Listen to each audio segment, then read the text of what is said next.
Praise the Lord. கர்த்தருடைய பரிசுத்த நாமத்துக்கு மகிமை உண்டாவதாக. இந்த காலையிலே உங்களை சந்திப்பதிலும் சந்தோஷம்.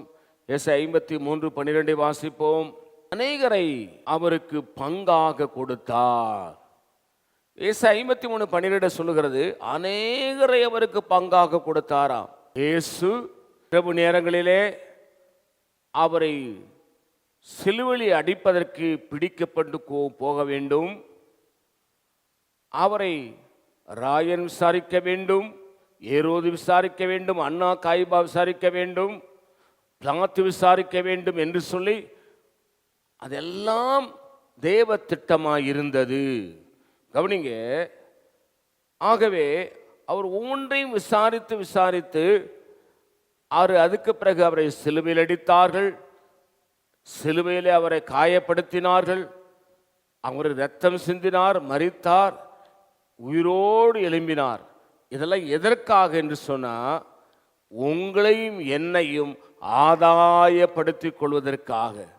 உங்களையும் என்னை இயேசு சிலுவையிலே பார்த்தார். அதான் வேதம் சொல்கிறது, உலக தோற்றத்துக்கு முன்பாகவே அடிக்கப்பட்ட ஆட்டுக்குட்டி என்று எழுதியிருக்கிறது. அதனாவது இயேசு இந்த உலகம் உண்டாவதற்கு முன்பாகவே உங்களையும் என்னையும் பார்த்தாராம். உங்களை என்னையும் சம்பாதித்துக் கொள்வதற்காக என்ன செய்தாராம்?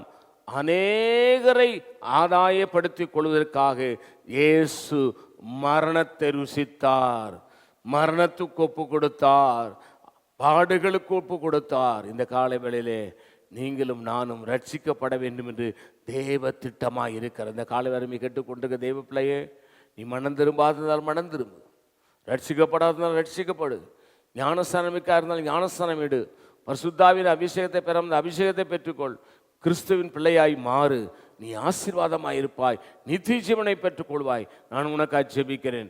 பரிசுத்த பிதாவே, என்னோடு எங்களோடு பேசின நல்ல வார்த்தைகளுக்காக ஸ்தோத்திரம். இயேசு நாமத்தில் வேண்டிக் கொள்கிறோம் பிதாவே, ஆமேன். God bless you. கர்த்தர் உங்களை ஆசீர்வதிப்பாராக.